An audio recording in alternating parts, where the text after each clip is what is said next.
وعلى آل إبراهيم إنك حميد مجيد اللهم بارك على محمد وعلى آل محمد كما باركت على إبراهيم وعلى آل إبراهيم إنك حميد مجيد أما بعد فقد قال الله تبارك وتعالى في الكلام المجيد والفرقان الحميد أعوذ بالله السميع العليم من الشيطان الرجيم بسم الله الرحمن الرحيم والذين جاهدوا فينا لنهدينهم سبلنا وإن الله لمع المحسنين قال الله تبارك وتعالى في مقام آخر والفجر وليال عشر صدق الله العظيم وبلغنا رسوله النبي الكريم ونحن على ذلك لمن الشاهدين والشاكرين والحمد لله رب العالمين۔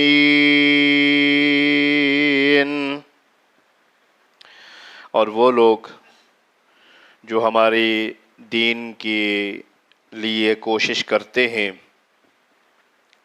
ہم ضرور ان کو اپنا راستہ دکھائیں گے۔ یقیناً اللہ تبارک و تعالی نیکی کرنے والوں کے ساتھ ہے۔ قسم ہے وقت فجر کی اور 10 راتوں کی۔ ہر قسم کی حمد و ثنا، تعریف، بزرگی، عظمت رب العالمین کے لیے ہے، جو تمام جہانوں کا خالق، مالک اور رازق ہے، جس کے قبضہ قدرت میں زندگی اور موت ہے۔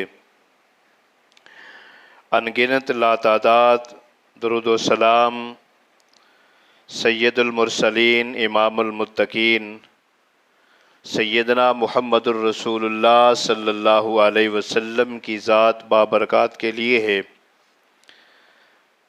جس کی وجہ سے اللہ کا دین ہمارے تک پہنچا۔ دعائے مغفرت اور بخشش صحابہ اکرام، اہل بیت، تابعین، علماء دین، جن کی کاوشوں سے آج دنیا کے اندر اللہ کا دین موجود ہے۔ مختصر حمد و ثنا کے بعد کلام مقدس کے 2 مقام تلاوت کیے ہیں۔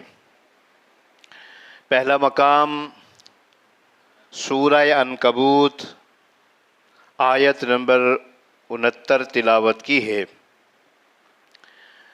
جس میں اللہ جل جلالہ نے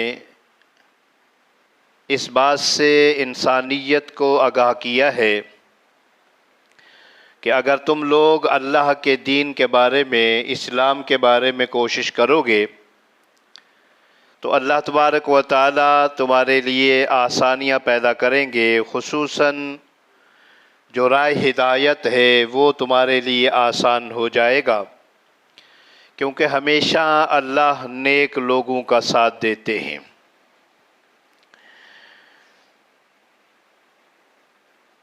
دوسرا مقام سورہ فجر 30واں پارہ آیت نمبر 1 اور 2 آیات تلاوت کی ہیں، جس میں اللہ جل جلالہ نے وقت فجر کی قسم کھائی اور 10 راتوں کی قسم کھائی ہے۔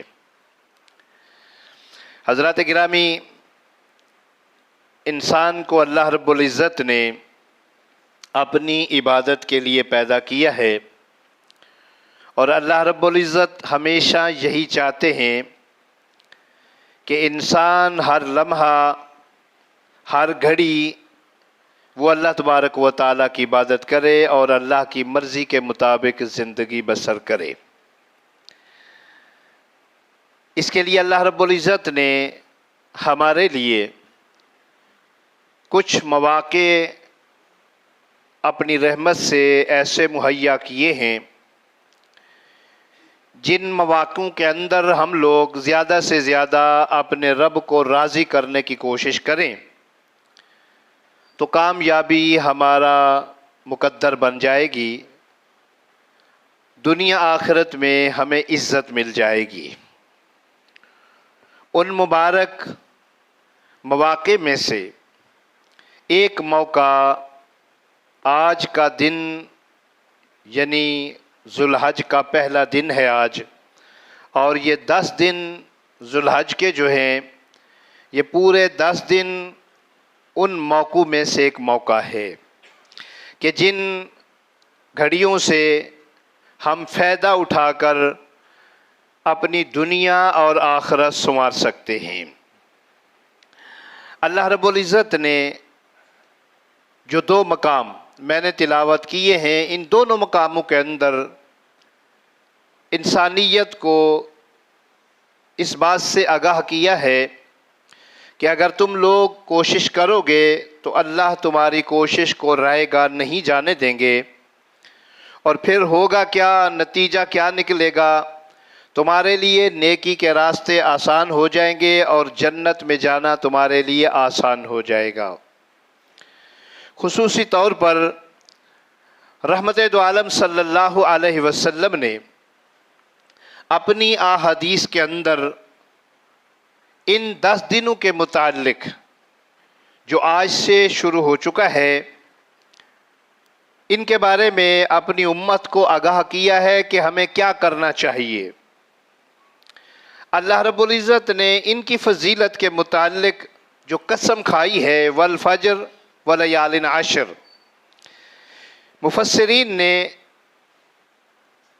ان دونوں آیات کی تشریح میں خصوصاً سیدنا عبداللہ بن عباس جو کہ مفسر قرآن ہیں، فرماتے ہیں کہ ان 10 راتوں سے اور فجر سے مراد یہی 10 دن ہیں، یعنی عشرہ ذو الحج کا جو ہے پہلا۔ یہ اللہ رب العزت کا بہت بڑا تحفہ ہے انسانیت کے لیے۔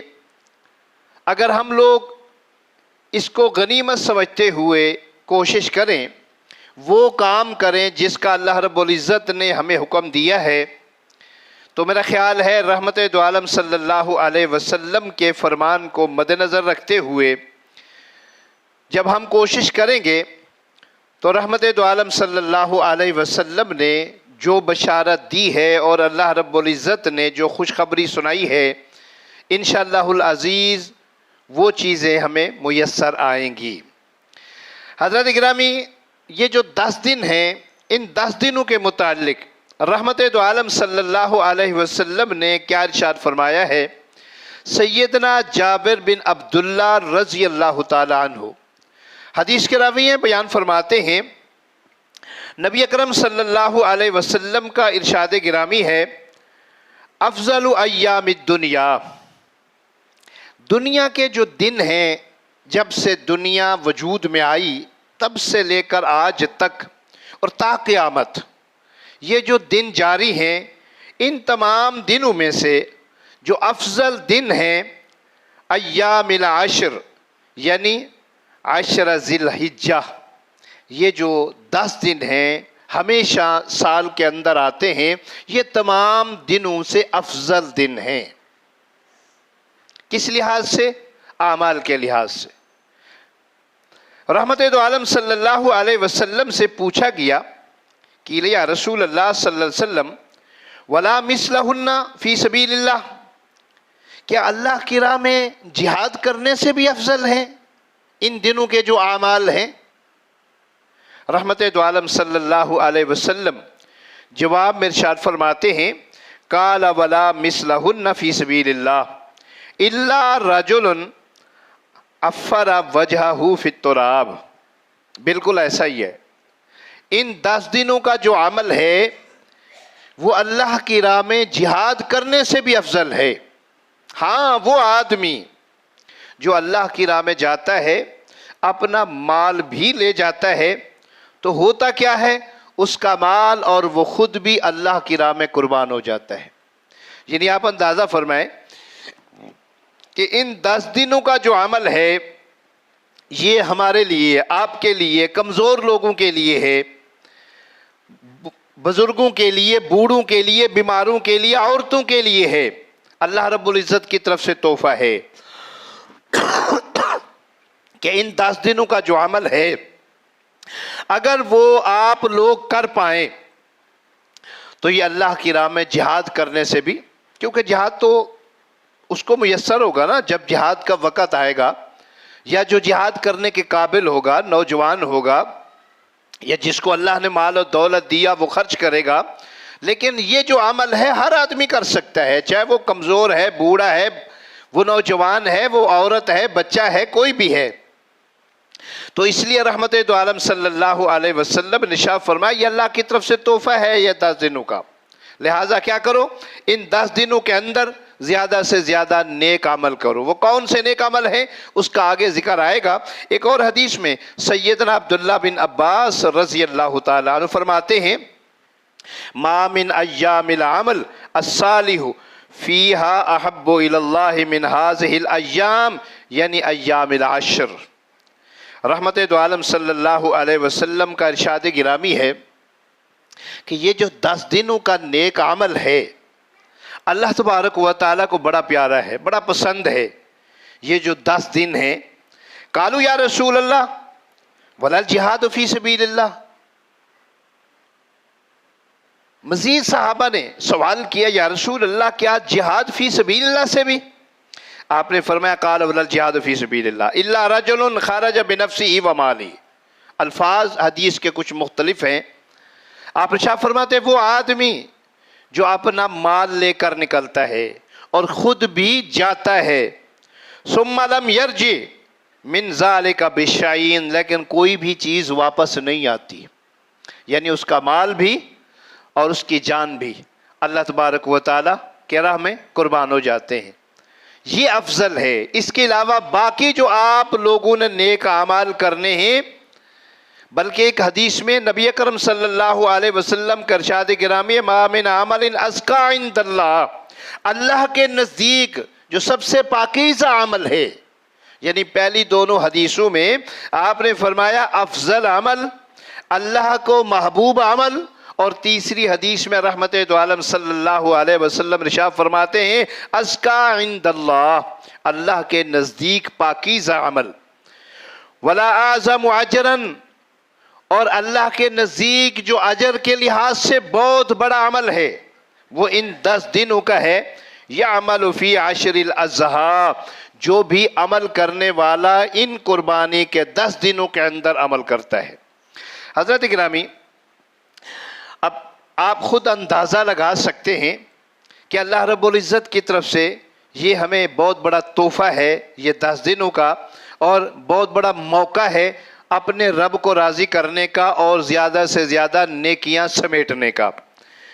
اب چونکہ رحمت دو عالم صلی اللہ علیہ وسلم نے مجموعی طور پر 10 دنوں کا ذکر کیا ہے، اور خصوصاً ان 10 دنوں کے اندر ایک دن ایسا بھی آتا ہے جو ان 10 دنوں کا بھی سردار ہے، یعنی سمجھ لیجئے سال کے جتنے بھی دن ہیں یا زندگی کے جتنے بھی دن ہیں انسان کی، یا دنیا کی جتنی بھی زندگی بیت چکی ہے یا آنے والی ہے، ان تمام دنوں میں سے نبی اکرم صلی اللہ علیہ وسلم کے فرمان کے مطابق ایک دن ایسا ہے جو ان تمام دنوں سے افضل اور اعلیٰ ہے۔ وہ کون سا دن ہے؟ آپ ارشاد فرماتے ہیں می یوم اکثر من ان یعتق اللہ فیہ عبدا من النار، وہ ایسا دن ہے کہ اللہ رب العزت اپنے بہت سارے بندوں کو جہنم سے آزاد کرتے ہیں، یعنی ایک دن میں بہت سارے بندے اللہ کے ایسے ہوتے ہیں جو جہنمی ہوتے ہیں، اور اللہ ان کو جہنم سے آزاد کر کے جنت میں داخلہ عطا کرتے ہیں۔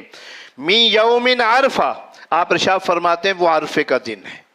عرفے کے دن سے مراد وہ دن جس دن حجاج میدان عرفات کے اندر جاتے ہیں، اور یہ حج کا بہت بڑا رکن ہے، اور ایک حدیث میں رحمت دو عالم صلی اللہ علیہ وسلم کا فرمان اقدس ہے کہ جب ایک طرف اللہ اپنے بندوں کے گناہوں کو معاف کرتے ہیں، یعنی اعلان کرتے ہیں کہ میں نے اپنے ان تمام بندوں کے جو اس وقت میدان عرفات کے اندر موجود ہیں، ان کے اگلے پچھلے سب گناہ میں نے معاف کر دیے، شیطان کیا کرتا ہے؟ مٹی لے کر اپنے سر میں ڈالتا ہے، اپنے بال نوچتا ہے اور گدھے کی طرح آواز نکالتا ہے، چیختا ہے، چلاتا ہے کہ میری وہ جو محنت تھی زندگی کے وہ برباد ہو گئی ہے۔ آج اللہ رب العزت نے ان تمام لوگوں کو جو بڑے بڑے گناہگار ہیں، اللہ کے نافرمان ہیں، اور آج آ کر توبہ استغفار کیا، اللہ کے دربار میں حاضر ہو کر، اور اللہ نے ان کے گناہوں پہ اپنی رحمت کا پانی پھیر دیا، میری زندگی کے جو عمل تھے، یعنی وہ جو محنت تھی، وہ ساری کی ساری ضائع ہو گئی۔ رحمت دو عالم صلی اللہ علیہ وسلم نے ارشاد فرمایا، یہ وہ دن ہے جو عرفے کا دن ہے، یعنی اللہ رب العزت اس دن کی برکت کی وجہ سے اپنے ان تمام بندوں کے جو وہاں میدان عرفات کے اندر پہنچے ہوتے ہیں، اللہ ان کے گناہوں کو معاف کر دیتے۔ اور پھر رحمت دو عالم صلی اللہ علیہ وسلم مزید ارشاد فرماتے ہیں کہ یہ جو 10 دن ہیں، ان 10 دنوں کے اندر ایک ایسا دن بھی ہے جس کو یوم النحر کہتے ہیں، یعنی قربانی کا جو دن ہے۔ یہ میدان عرفات سے واپسی پہ جو اگلا دن ہے، جو مینا کے اندر حجاج اکرام آ کر شیطانوں کو کنکر مارتے ہیں، اس کے بعد قربانیاں کرتے ہیں، پھر احرام کھول دیتے ہیں۔ آپ ارشاد فرماتے ہیں، پتہ ہے اللہ کے نزدیک یہ کتنا بڑا دن ہے؟ آپ ارشاد فرماتے ہیں، اعظم الایام عند اللہ یوم النحر و یوم القر۔ پتہ ہے اللہ تبارک و تعالیٰ کے نزدیک یہ کتنا بڑا دن ہے؟ فرمایا تمام ایام میں سے سب سے بڑا دن ہے مرتبہ اور مقام کے لحاظ سے، وہ یوم القر، اور یہی تو یوم قر ہے، یعنی جس دن مینا کے اندر حاجی لوگ کیا کرتے ہیں؟ آ کر شیطانوں کو کنکر مارتے ہیں، پھر قربانیاں کرتے، پھر احرام کھول دیتے ہیں، اور پھر یہاں اللہ کی رضا کی خاطر چٹیل میدان کے اندر دن بسر کرتے ہیں، رات بسر کرتے ہیں، پھر ایک نہیں 2 دن، اور قرآن کی روح سے 3 دن بھی کر سکتے ہیں۔ تو نبی اکرم صلی اللہ علیہ وسلم کے فرمان کے مطابق یہ جو 10 دن ہیں یہ تمام دنوں سے افضل ہیں۔ پھر ان 10 دنوں میں یوم عرفہ بھی ہے اور یوم نحر بھی ہے۔ اب یہ تمام دنوں میں سے افضل کیوں ہیں؟ اس کی وجوہات کیا ہیں؟ علامہ ابن حجر عسقلانی رحمۃ اللہ علیہ اس کی وجہ بیان کرتے ہوئے بخاری شریف کی شرح کے اندر فتح الباری کے اندر لکھتے ہیں کہ یہ دن افضل کیوں ہیں، اس کی وجہ کیا ہے؟ فرماتے وجہ یہ ہے، والذی یظہر ان السبب فی امتیاز عشر ذی الحج، یہ جو تمام دنوں میں سے افضل دن ہے نا، یہ حج کے جو 10 دن ہیں، ان کی امتیازی شان پتہ کیا ہے؟ فرماتے ہیں وہ یہ ہے، لمکان اجتماع امہات العبادت فی، تمام عبادتیں ان 10 دنوں کے اندر یکجا ہوتی ہیں، یعنی جتنی بھی باتیں ہیں تمام عبادتیں ان 10 دنوں کے اندر ہوتی ہیں، باقی سال کے اندر ایسا نہیں ہوتا۔ مثلا فرماتے ہیں الصلاۃ، نماز بھی پڑھی جاتی ہے، والصیام، روزے بھی رکھے جاتے ہیں، والصدقہ، صدقہ خیرات بھی دیا جاتا ہے، والحج، اور حج بھی کیا جاتا ہے، ولا یتأتی ذلک فی غیرہ، ان دنوں کے علاوہ باقی دنوں کے اندر یہ تمام اعمال اکٹھے نہیں ہوتے۔ مثلا رمضان کا مہینہ افضل ہے، رمضان کے اندر روزے بھی ہوتے ہیں، رمضان کے اندر نماز بھی ہوتی ہے، صدقہ خیرات بھی ہوتا ہے، لیکن حج نہیں ہوتا۔ یعنی آپ اندازہ فرمائیں، باقی باتیں ہیں، حج نہیں ہے، اور یہ اسلام کا بہت بڑا رکن ہے، لیکن یہ جو 10 دن، ان 10 دنوں کے اندر وہ ساری باتیں ہیں۔ لوگ روزے بھی رکھ سکتے ہیں، خصوصاً وہ جو غیر حاجی ہیں، اور پھر صدقہ خیرات بھی عام ہوتا ہے، پھر نماز بھی ہے، وہ بھی ہر وقت پڑھی جا سکتی ہے، ذکر اذکار بھی کیا جا سکتا ہے۔ تو اس لیے فرمایا کہ یہ جو 10 دن ہیں یہ اس لیے افضل ہیں کہ ان 10 دنوں کے اندر وہ تمام کام کیے جا سکتے ہیں جو دوسرے دنوں میں یہ تمام کام اکٹھے نہیں ہو سکتے. باقی اگر ہوں گے تو حج نہیں ہوگا، ان دنوں کے اندر حج بھی ہوتا ہے. اب حضرات گرامی، رحمت دو عالم صلی اللہ علیہ وسلم نے اپنی امت کو کچھ ایسے اعمال کی ترغیب دی ہے جو ان 10 دنوں کے اندر کرنی چاہیے. وہ کون سے عمل ہیں؟ رحمت دو عالم صلی اللہ علیہ وسلم نے ترتیب کے ساتھ چند چیزوں کا ذکر کیا. سب سے پہلے چونکہ مناسک حج ہے، یہ تو ان لوگوں کے لیے ہے جن کو اللہ نے توفیق دی ہے یا جن کی قسمت میں اللہ نے لکھا ہے، جن کو اللہ کی طرف سے بلاوا آیا ہے، وہ جا رہے ہیں، وہ جا چکے ہیں یا جائیں گے. یہ تو ان کی قسمت ہے، یہ ان کے لیے ہے. لیکن چونکہ ہم سب کے لیے یہ نہیں ہے، ہم سب کے لیے کیا ہے؟ اس کے علاوہ کچھ اور ہے جو ہم نے کرنا ہے. وہاں تو نہیں جا سکتے لیکن اپنے ملک کے اندر رہ کر، اپنے گھروں میں رہ کر، اپنے علاقے میں رہ کر وہ کر سکتے ہیں. اس لیے جو سب سے پہلا کام وہ تو حج عمرے کا ہے. نبی اکرم صلی اللہ علیہ وسلم کے فرمان کے مطابق زیادہ سے زیادہ عمرے کیا کرو. آپ ارشاد فرماتے اس کا یہ فائدہ ہوگا تو ایک تو تمہارے گناہ معاف ہو جائیں گے، نمبر 2 تمہاری روزی کے اندر برکت پڑے گی. یہ عمرے کا فائدہ ہے. نمبر 2 آپ ارشاد فرماتے ہیں وَالْحَجُّ الْمَبْرُورُ لَيْسَ لَهُ جَزَاءٌ إِلَّا الْجَنَّةُ. پھر حج مبرور ہے عمرے کے علاوہ. حج مبرور وہ ہے جو اللہ کے ہاں قبول ہو جائے، اور یہ وہ حج ہے جس میں اللہ کی نافرمانی نہ ہو، اللہ کے رسول کی نافرمانی نہ ہو. اللہ کے نبی علیہ الصلوۃ والسلام ارشاد فرماتے اس کا بدلہ جنت کے علاوہ اور کوئی نہیں ہے. یعنی اگر ایک آدمی کو حج مبرور میسر آ جاتی ہے تو اللہ کے نبی علیہ الصلوۃ والسلام ارشاد فرماتے ہیں بس سمجھ لو کہ جنت ہے، جنت کے علاوہ اس کا اور کوئی بدلہ نہیں ہے. نمبر 2 ان دنوں کے اندر جو روزہ ہے، یہ جو 10 دن ہے، ان 10 دنوں کے اندر آپ آج جمعہ ہے، ہفتہ پورا ہفتہ پڑا ہوا ہے، اگلے جمعے بلکہ اگلے ہفتے تک ان 10 دنوں کے اندر، جیسا کہ میں نے شروع میں حدیث سنائی ہے، کوئی بھی نیک عمل ہے ان 10 دنوں کا، ان میں سے روزہ بھی ہے. اور نبی اکرم صلی اللہ علیہ وسلم کے فرمان کے مطابق روزہ کیا ہے؟ جب ایک آدمی اللہ کی رضا کی خاطر ایک دن کا روزہ رکھتا ہے، اللہ کے نبی علیہ الصلوۃ والسلام ارشاد فرماتے ہیں 70 خریفاً وجہہ عن النار. ایسے آدمی کے چہرے کو اللہ 70 سال کی مسافت جہنم سے دور کر دیتے ہیں. آپ خود اندازہ فرمائیں، ایک روزہ اللہ کی رضا کے لیے جب رکھا جائے 70 سال وہ جہنم سے دور ہو جائے گا. اور جو آدمی ان 10 دنوں کے اندر یعنی 9 دن روزے رکھے گا پھر اس کا کیا اجر و ثواب ہوگا. اس لیے ان 10 دنوں کے اندر یعنی خصوصاً جو 9 دن ہیں، 10ویں دن تو چونکہ قربانی ہوتی ہے، قربانی کے دن روزہ نہیں ہوتا، تو یہ جو 9 دن ہیں ان 9 دنوں کے جو روزے ہیں تمام روزوں میں سے افضل روزے ہیں رمضان کے بعد، یعنی جو نفلی روزے ہیں. اور رحمت دو عالم صلی اللہ علیہ وسلم خود بھی جیسا کہ سید عائشہ صدیقہ رضی اللہ فرماتی ہیں چند روزے ایسے تھے جن کا آپ خصوصی طور پر اہتمام کیا کرتے تھے. ان میں سے آپ ارشاد فرماتی ہیں رمضان کے تو چونکہ فرض سے، اس کے علاوہ ذوالحج کا جو پہلا عشرہ ہوتا یا پھر محرم کا جو پہلا عشرہ ہوتا، خصوصی طور پر 9 ذی الحج کا، خصوصی طور پر 10 محرم کا روزہ، یا پھر نبی اکرم صلی اللہ علیہ وسلم ہر مہینے کے 3 دن، اور خصوصی طور پر آپ صلی اللہ علیہ وسلم سوار اور جمعرات کا روزہ رکھا کرتے تھے. تو مطلب اس کا یہ ہے کہ چونکہ یہ جسم کی زکوٰۃ ہے اور خصوصی طور پر ان دنوں کے اندر اگر یہ عمل کیا جائے تو تمام اعمال میں سے افضل عمل جو ہے وہ روزہ ہے.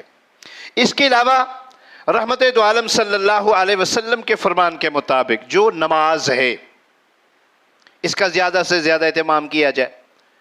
نماز کون سی؟ فرض تو ہم نے ادا کرنے ہیں. ہمیشہ یاد رکھیے گا جب فضیلت کی بات آتی ہے فرائض کی نہیں آتی، کو وہ تو فرض ہیں وہ تو ادا کرنے ہیں، لیکن اصل بات وہ کیا ہوتی ہے؟ نوافل کی ہوتی ہے. یعنی ان دنوں کے اندر زیادہ سے زیادہ نوافل ادا کرنا، چاہے وہ تہجد کے ہو، چاہے وہ اشراقے ہوں، چاہے وہ اوابین ہو، چاہے وہ ہر نماز سے پہلے سنتوں کے علاوہ نوافل ادا کیے جاتے ہیں، یا پھر مغرب کے بعد ہیں، یہ وہ نوافل ہیں جن کا زیادہ سے زیادہ اہتمام کیا جائے۔ رحمت دو عالم صلی اللہ علیہ وسلم کے فرمان کے مطابق آپ ارشاد فرماتے ہیں من عاد لی ولیًا، فرمایا کہ جو آدمی میرے ولی کے ساتھ دشمنی رکھتا ہے۔ اللہ کے ولی کون ہے؟ عام طور پہ ہمارے ہاں تو یہ مشہور ہے نا، جو بزرگ ہیں جن کے مزارات ہیں وہ اللہ کے ولی ہیں، لیکن قرآن حدیث کی روح سے ہر مومن اللہ کا ولی ہے۔ ہر مومن جو ایماندار ہے وہ اللہ کا ولی ہے۔ اس حدیث کے اندر بھی اللہ کے نبی یہی فرماتے ہیں، فرمایا من عاد لی ولیًا فقد آذنتہ بالحرب، جو آدمی کسی بھی میرے ولی کو، کسی بھی میرے دوست کو تکلیف دیتا ہے وہ مجھے جنگ کی دعوت دیتا ہے، وہ مجھے لڑائی کی دعوت دیتا ہے کہ یا اللہ آ جا، میں تیرے ساتھ لڑنا چاہتا ہوں۔ کیا مطلب؟ یعنی کسی مومن کے ساتھ لڑائی کرنا، کسی مومن کو تکلیف دینا، یہ اللہ تبارک و تعالیٰ کو جنگ کی دعوت دینے کے مترادف ہے۔ اور آپ ارشاد فرماتے ہیں وَمَا تَقَرَّبَ إِلَيَّ عَبْدِي بِشَيْءٍ أَحَبُّ إِلَيَّ، پتہ ہے میرا بندہ، میرا ولی کب میرے قریب ہوتا ہے؟ فرمایا اس وقت ہوتا ہے جب وہ کیا کرتا ہے؟ فرائض کو چھوڑ کر نوافل کا اہتمام کرتا ہے۔ فرائض تو اس نے ادا کرنے ہیں، وہ تو لازمی ہیں، لیکن اس کے علاوہ وہ کیا کرتا ہے؟ نوافل کا اہتمام کرتا ہے۔ فرمایا ما یزال عبدی یتقرب الی بالنوافل، یہاں تک کہ میرا وہ بندہ جو مومن ہے، میرا جو ولی ہے، نوافل پڑھتا پڑھتا پتہ کیا ہو جاتا ہے؟ حتی احبہ، میں اس کو پسند کرنے لگتا ہوں، میں اس سے پیار کرنے لگتا ہوں۔ اور آپ فرماتے ہیں فَإِذَا أُحِبُّهُ كُنْتُ سَمْعَ الَّذِي يَسْمَعُ بِهِ، جب میں بندے کے ساتھ پیار محبت کرتا ہوں تو پتہ کیا کرتا ہوں؟ میں اس کے کان بن جاتا ہوں، وہ سنتا ہے۔ یہ کون کہہ رہے ہیں؟ اللہ کہہ رہے ہیں۔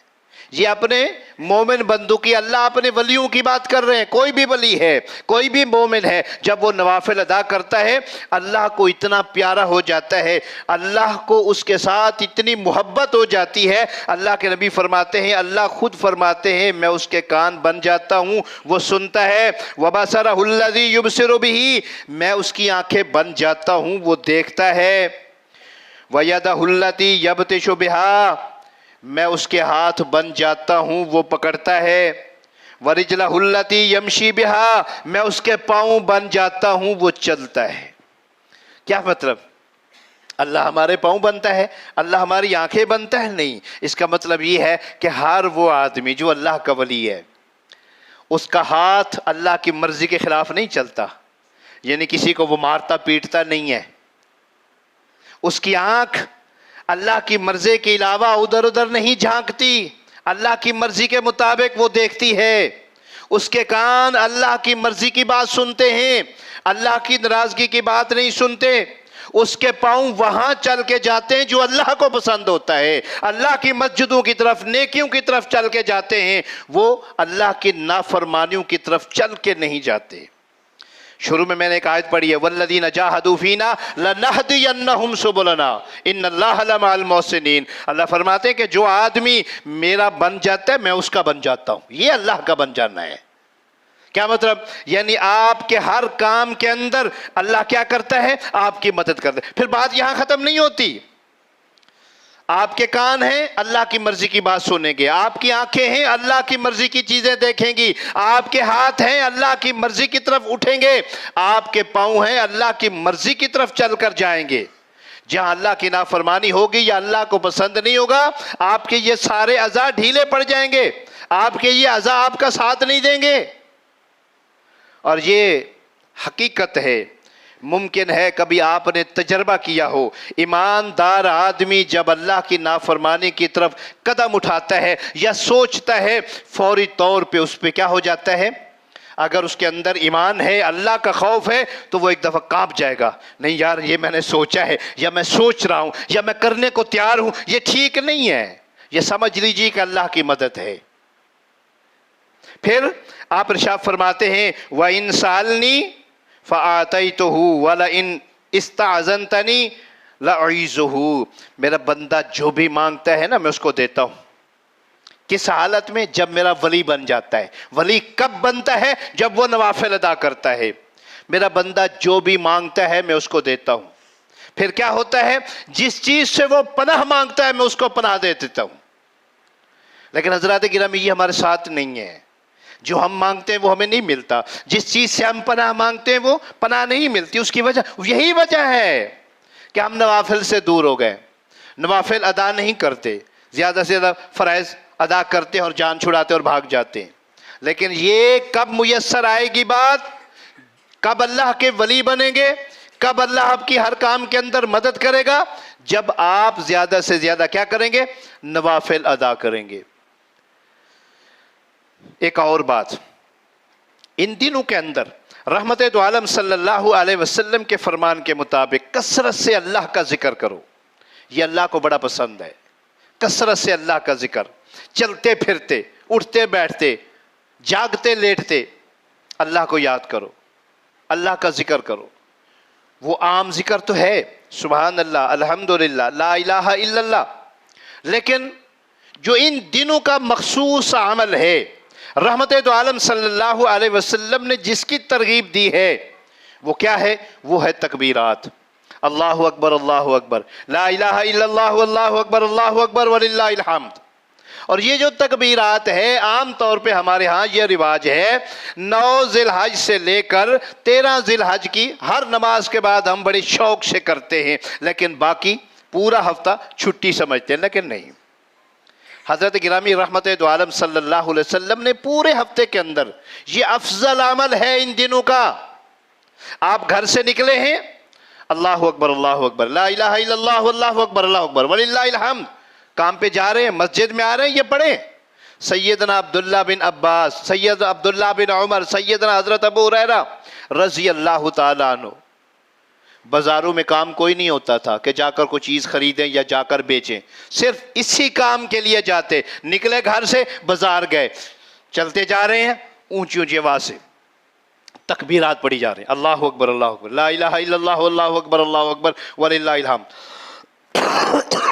اور اتنی اونچی آواز سے پڑھا کرتے تھے، دکاندار، گاہک، بازار میں آئے ہوئے لوگ ان کی یہ تکبیرات سن کے تکبیر کہنا شروع کر دیتے۔ تو ان دنوں کا یہ افضل عمل ہے، آپ چلتے پھرتے پڑھیں۔ چونکہ ٹائم ختم ہو گیا، صرف ایک دو بات قربانی کے متعلق آگے انشاءاللہ اگلے جمعہ میں مزید بیان کروں گا۔ اصل جو بات ہے، مسلمان کی جو زندگی ہے یہ پوری کی پوری زندگی قربانی ہے۔ خصوصی طور پر جو اسلام ہے، اسلام دوسرے لفظوں میں، سادے لفظوں میں سمجھ لیجئے کہ قربانی کا ایک نام ہے۔ آپ جب اسلام کو قبول کرتے ہیں، اسلام پہ عمل کرتے ہیں، آپ قربانی کرتے ہیں۔ مثال کے طور پر اسلام کے معنی کیا ہے؟ مسلمان کے معنی کیا ہے؟ اللہ اور اللہ کے رسول کا فرما بردار۔ تو جب آپ کیا کرتے ہیں؟ اللہ اور اللہ کے رسول کی بات مانتے ہیں، اپنی خواہشات کو کیا کر دیتے ہیں؟ ذبح کر دیتے ہیں۔ آپ کا دل چاہتا ہے کہ میں حرام کھاؤں، حرام کماؤں، لیکن جب اللہ اور اللہ کے رسول کا فرمان آپ کو نظر آتا ہے، آپ حرام کو چھوڑ دیتے ہیں، حلال کی طرف آتے ہیں۔ آپ کا دل کرتا ہے آپ گناہ کریں، اللہ کی نافرمانی کریں، لیکن وہاں کیا کرتے ہیں؟ اپنے آپ پہ کنٹرول کرتے ہیں، اپنے آپ کو اللہ اور اللہ کے رسول کا فرما بردار بنا لیتے ہیں۔ یہ سب سے بڑی قربانی ہے۔ آپ ایماندار بنتے ہیں۔ ایماندار کا کیا مطلب ہے؟ ایماندار کا مطلب یہ ہے جو احکامات اللہ نے آپ کی طرف بھیجے ہیں ان پر عمل کریں، ان پر یقین کریں۔ ایمان کس چیز کا نام ہے؟ اللہ کو مانے بغیر دیکھے، اللہ کے فرشتوں کو مانے بغیر دیکھے، اللہ کے پیغمبروں پر یقین کریں بغیر دیکھے، اللہ کے پیغمبر کی اتباع کریں بغیر دیکھے۔ ہم نے کچھ نہیں دیکھا، یہ ہمارا ایمان ہے۔ یہاں اگر ہماری قبیلہ ہے، ہمارا خاندان ہے، ہمارا ملک ہے یا ہمارا کو بڑا ہے، وہ ہمیں اللہ اور اللہ کے رسول کے خلاف کرنا چاہتا ہے، تو ہم کیا کرتے ہیں؟ ہمارے ایمان کا تقاضا ہوتا ہے، ہم تمام باتوں کو ٹھکرا دیتے ہیں، صرف وہی بات کریں گے جو اللہ اور اللہ کے رسول کی بات ہوگی۔ یہ سب سے بڑی قربانی ہے ایمان۔ اور پھر آپ نماز پڑھنے کے لیے آتے ہیں، آئے ہیں نا،